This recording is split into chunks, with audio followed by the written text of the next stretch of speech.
$4.1 billion, with a B, dollars in economic losses due to this lawlessness. Six Nations Councillor Helen Miller, in a letter written to the Brantford Expositor, July 14, 2009, said the people of Six Nations are, quote, fed up with the protests and fed up with these groups of people and individuals claiming to speak for them.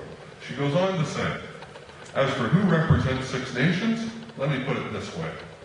The Mohawk workers, women of the Mohawk Nation, the Men's Fire, or individuals like Stephen Boots Powis, who terrorized Brantford, or Ruby and Floyd Montour, who terrorized everybody, were not elected, appointed, or authorized by the people of Six Nations to be their representatives or to speak on their behalf.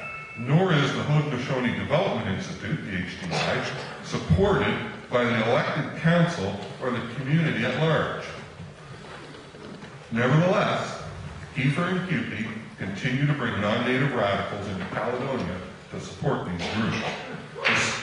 Despite being forewarned that they were bussing in people to disrupt our February 27th Truth and Reconciliation rally, and that was the monument we were trying to put up, the OPP refused to provide officers to separate them from us, refused to prevent them from trespassing on the private property we were forced to relocate to, and watched as we were screamed at, assaulted, and set up for bogus assault charges. I'm so glad these guys are here today, so you can get a little taste of it. One of the two shocked observers from the International Free Press Society present that day said, quote, I didn't feel as though I was in Canada.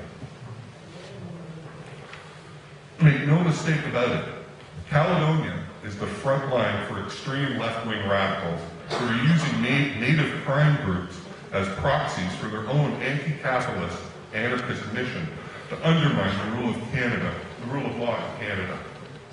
Let's talk about an illegal peacekeeping mission on Canadian soil. The Ipperwash Inquiry includes 4 recommendations which suggest the OPP, other police forces, and the Minister of Community Safety and Correctional Services enact so-called peacekeeping policing policies during Aboriginal disputes. Both the Premier of Ontario and the former Commissioner of the OPP have referred to the OPP role in Caledonia as that of being peacekeepers. On May 2nd, 2007, the Premier actually joked on TV about having to issue blue helmets to the OPP. The obscenity of this joke is underscored when one reviews a list of countries where UN peacekeepers are currently deployed. Liberia, Ivory Coast, Haiti, the Sudan, Lebanon, East Timor, Kosovo, Chad, and the Congo. The UN says this about the role of peacekeeping in restoring the rule of law in failed states.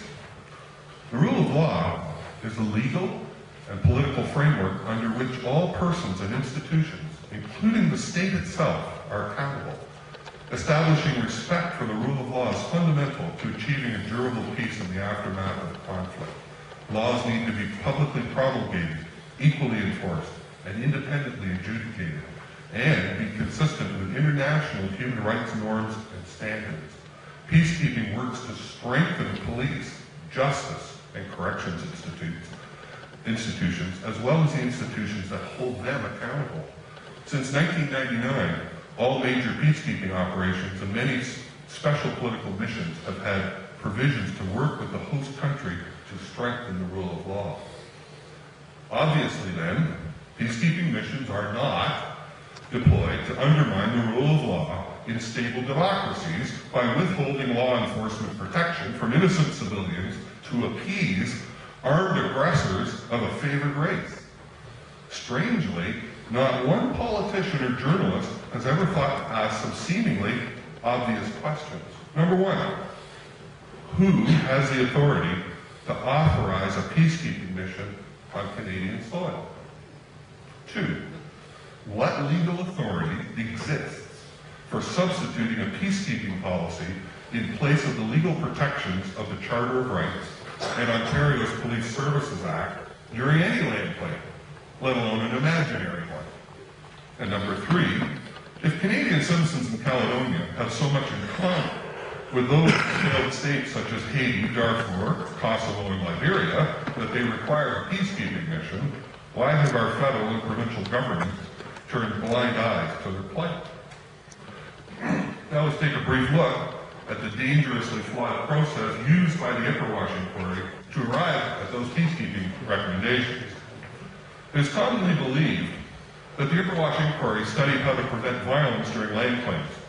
This would be a reasonable assumption, given it was studied during the height of the violence in Caledonia. Unfortunately, it did not.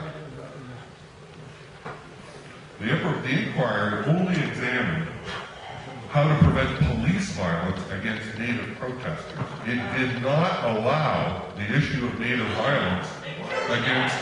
They killed an ear gun. What do you expect me to talk about? A sniper killed a gun. What do you expect? I'm saying they killed an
Ladies and gentlemen, that is what a real police force looks like.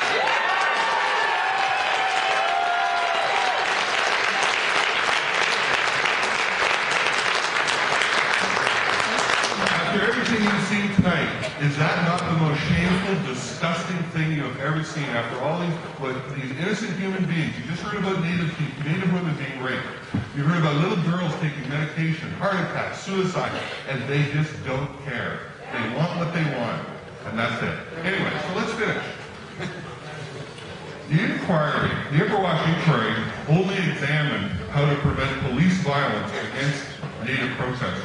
It did not allow the issue of Native violence against innocent Ipperwash residents to be studied, even though they were victims of a vexatious land claim, does that sound familiar, against their homes filed in 1992, which marked the beginning of a reign of terror, similar, almost identical to that in Caledonia.